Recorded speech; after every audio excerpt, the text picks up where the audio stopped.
Welcome friends to another r/malicious compliance video. Today we've got a great story of compliance against somebody that's sexist, but first, a story from It's Cool I'm with the Band. Oh, you think I'm your personal travel agent? Okay then. So I'm in the military and we have this system that we use called the Defense Travel System or DTS. That's used to book our airfare, hotel, rental car, etc. Everyone who travels does their own booking in the system and submits it for approval. My supervisor, who's a brand new 22-year-old second lieutenant, didn't want to learn how to use the system, and always made me book her trips for her last minute because I was an administrator. Anyways, no matter how many times I told her she needed to do it herself and showed her how to use the system, she'd always wait until the last minute to get anything done and book her flights. Because of this, I was always having to get on the phone with the commercial travel office to book her flights last minute. Finally, I had enough and figured this girl is never going to do this herself, and I'll always be stuck taking care of it last minute.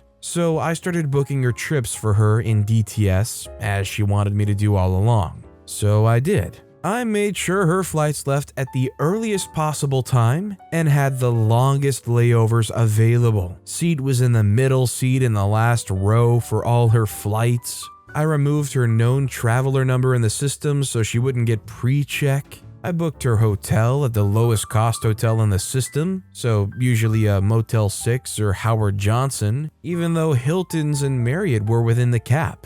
And on occasion, I booked her rental car at an off-site location that didn't have a shuttle to it. She would come back from her trip upset and complaining about how bad it was, how bad the hotel was, her seat on the plane, and how she wasn't even pre-check even though she's military. She never figured out it was me. All I know is if I'm in a situation where I have to book my own accommodations, I'm going to be going out of my way to make sure I can get the best possible things for myself. There's only one person to blame in this situation. They have no room to complain. Would you rather just keep giving this person who keeps complaining awful reservations? Or would you rather at some point break the glass bottle over their head and explain to them that the reason they're having such crap experiences is because they're allowing OP to give them such crap? Let me know what you guys think in the comments down below. Our next story is from Magnus Rude, Shots Fired. This is a very silly one that happened at work today. I'm sitting at the register rifling through our tool drawer, trying to organize it better.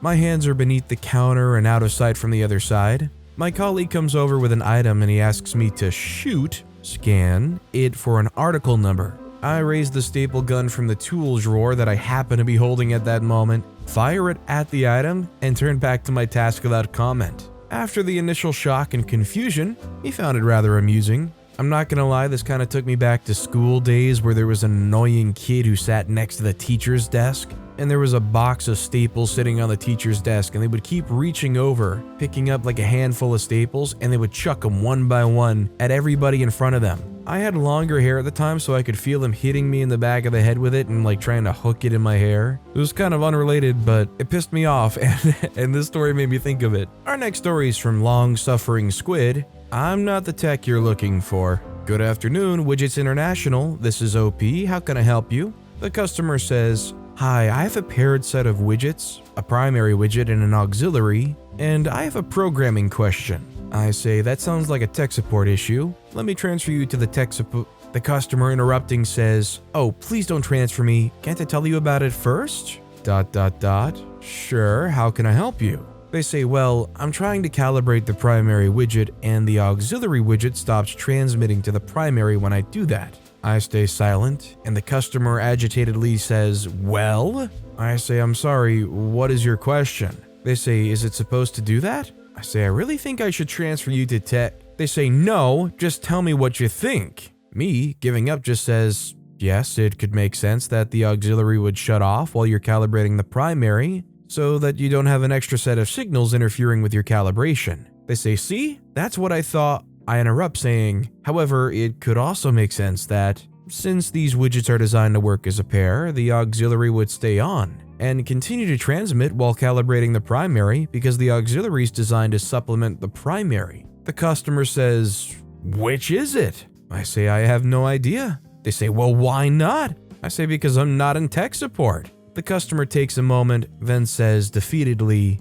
"Can you transfer me to tech support, please?" This is one of those situations where you finally transfer the customer off to tech support, and you have to take a moment where you just like prop your elbows up on the desk, head in the palms of your hands. You're just like, why do people just not understand? Why don't people ever hear me out? I think you need to take a good few beats just to compose yourself after one like that. By the way, if you're enjoying these stories, make sure to hit those like and subscribe buttons down below so you never miss any of my daily videos. Our next story is from Beautiful Sound 2549. When boss believes her orders are above the concept of time.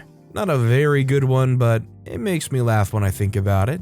I was working with sailboats, and we had to go work on a boat that was on land in a boatyard in another state for a few days. My boss also set up a networking event while on that trip and asked me to go, stating it's imperative I'm not late. The day before the event, when discussing the plan for the next day, I said it would make more sense for me to just go to the event directly instead of working on the boat for 10 minutes and then leave. She berated me and told me to be there and then go to the event. Okay then. We show up at the boatyard with a small delay, get on the scissor lift that would get us on the boat, got up there, let everyone off, and then I went down again. She asked me, "What the heck are you doing?" I say, "Going to the event." She says, "It's in 30 minutes. I say, "We're 30 minutes away. I can't be late." The anger at the whole situation when she realized I was proving her own stupidity? Joyful. Well, in a situation like that, you can't really help the stupidity of it, and, well, as it turns out, you can't really help the boat either. This next story is from Woolie's Mudcake. Don't want to speak to my female coworker and would rather talk to a man? How about we don't? This was a few years ago when I was around 18. I worked at a large chain of automotive parts stores. The store had a roughly equal number of male and female staff, and being automotive, the women seemed to get a decent amount of men and other women who would ask for one of the boys to help them. I was out back loading stock onto a trolley to run onto the floor when one of my female coworkers, mind you, she's worked here for around 7 years at this point, compared to my around 3 months of employment, comes and finds me and asks me to help a customer. I ask why she needs help because she usually knows more than I do considering how long she's been working here. She explains she was standing at the service desk and a guy came up and asked her to get one of the boys. She tried explaining to him that she's more than competent to help, but he insisted that a man needs to help him. So, after hearing this, I decide, screw it, I may as well have some fun. I tell her to follow me back to the desk where he was and to just let me sort it out. I get to the customer and ask what he needed. He explained what he was after, so I just kind of stare with a puzzled look for a moment. Look at the customer and say, "I'm sorry, I actually don't know how to help with that one." And turn to my coworker and say, "Actually, she's an expert in that field. She knows more about that than I do. I'm sure she can help you." He looks annoyed and asks for another one of the boys, and on cue, one of my other male coworkers who had overheard the entire conversation walks over. The customer looks at him and asks for the same thing again, to which he replies, "Oh, actually, she's an expert on that. She's probably the best person to ask that question to," before wandering off again. The customer begrudgingly got her help on the matter and walked out without talking to anyone else in the store. I really don't understand these people's lines of thinking. All I know is, regardless of what person is in front of me, if they're presented to me as an expert and they're working for a legitimate company, I'm going to trust that they're an expert. Obviously, anybody with this mindset and behavior needs to get called out for it. And our final story of the day is from Lee Ntien. Call everyone, you say? Explain everything? Sure thing, boss, I'm on it. A little bit of backstory. I used to run a medium-ish sized, 40 rooms, hotel down in Florida for a couple of years not that long ago. The hotel was a couple of old neighboring beach apart motels bought by a foreign investor and then extensively renovated into a single modern boutique hotel. The location was amazing for this type of business. Before the pandemic, it was indeed a prime piece of property. The property manager that had run it at the time had built the hotel up with the idea of a place people would really be happy to return to, especially considering that the person who had run the place at first, an ex-girlfriend of the owner, had chased all the old motel guests off. Apparently, and I quote one of the former guests here, "We don't want your kind here," she told people, meaning older generation, mainly middle-class Americans from the Midwest, spending their family vacations down in Florida every year for decades. Also, backtracking a bit to a point rather important for the story, the owner is not a nice person, nor had he ever worked in or had run the hospitality business. His main line of business is retail abroad, very much so, and he is a self-absorbed, entitled narcissist with an attitude. He had constantly meddled, making incredibly foolish or downright harmful decisions during the renovation, and then forcing the property manager to carry them out. She was smart and competent enough to usually find a workaround, but sometimes he insisted further. Things weren't smooth. So fast forward to me starting to run the actual hotel part of the business, which at first the owner hadn't meddled in that much. Our main focus groups at the time had been the cruise ship crowd, regular vacation goers, the conferences nearby, and finally the annual events. Multiple music festivals, holidays, as well as, drumroll, the International Boat Show. The last one being a week-long affair of yacht-building companies selling their boats to rich folks, 10 minutes walk from our hotel. The place I managed was a bit too low-key for the rich crowd, but guess where all those yacht-building companies wanted a room to place all their staff at? We had 40 of them, with multiple beds and full kitchens. And we had built the place up with regular guests in mind, including the festival goers and the yachtsmen, especially the yachtsmen, meaning discounts, free upgrades, personalized approach, regular touch-ups, even occasional barbecue parties. I was on the first-name basis with quite a few boat-building managers, as well as boat captains, because when a boat is sold, they often stay around, get repaired,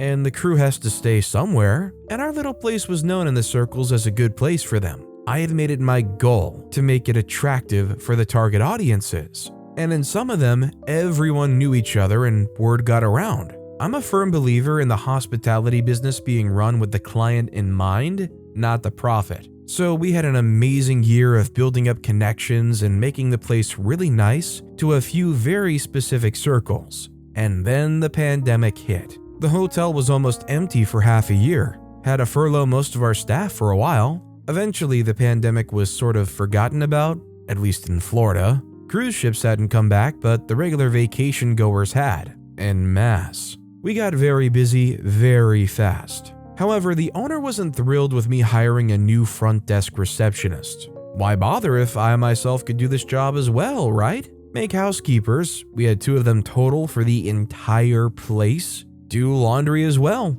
Get the property manager to do accounting too. At the same time, the owner had bought a yacht, just because, and attempted to make our property manager run the boat as well. So after a few more months of struggle, she finally had enough and quit. Good for her. We're still friends even today. The owner replaced the property manager with his daughter. Like father, like daughter, exactly same type. However, in their country, manager is manager. They don't get the difference between a property manager, does the building or the property side of things, and a business manager, does the business in that building. She immediately had decided that her job was to run the hotel, and my job was to do what I'm told. And the first thing they do, the father and daughter, is look at the boat show just 1 month ahead, as well as the festive season a couple of months later. They had a brilliant idea of making more money. After all, why did we sold all the rooms that cheap? Triple rates for the boat show? We could easily make twice as much, right? And why offer free parking when no one around does that? Not like it's a selling point, right? So they tell me to change the room rates on existing reservations and start charging for the parking on reservations that were made with the free parking listed. And above all, charge more for the boat show on the rooms that had been sold a year ago, mostly face-to-face, when people were checking out after the last show. And it was apparently up to me to call them and let them know that we'd raised the rates by 50%. Oh, and that the parking for the show is now $100 a day per vehicle. I wasn't happy with the idea, to say the least. For whatever reason, I'd assumed that this was not how things are done in the US, even down in Florida, despite the infamous Florida man. Nor I felt comfortable calling people, most of whom I knew, and telling them this banger of an idea. So I'd fought against this decision as hard as I could. I came up with various reasons as to why we shouldn't do it, pointed out how we run the place, argued the point of the reputation. The owner hadn't listened, but said, I hear you, but trust my business acumen. After all, I had made millions. Their daughter had listened to me very carefully. Her reply? Your direct superior had decided and given your instructions. It's not your place to think and question things. Just call them all and explain everything. That's your job. So, a bit of malicious compliance then. I called our guests, and not just the boat people. I called most regulars of ours. Took a while, and I explained what was happening. I told them the truth, how things are run now, what new ideas are there, etc. I also told them that I was very much against these new decisions, and that I probably won't be there for long. Most of them thanked me for the information and said they'll be in touch. A few local yachtsmen asked me if they could come in to discuss things. In the end, the boat show people were forced to pay extra. It's impossible to find a good property at any price range close to the boat show location just a month before the show itself. The local ones who came in and met with the owner and his daughter got a great deal of free parking after the price adjustment. I struggled to keep a professional face. However, when I met with them on my own after their talk with the owner, or when I talked with the other regulars over the phone, almost all of them thanked me for my efforts and told me that they won't be back. Neither would anyone they know. Also, if I would go to a new place, would I please let them know so they would go there too?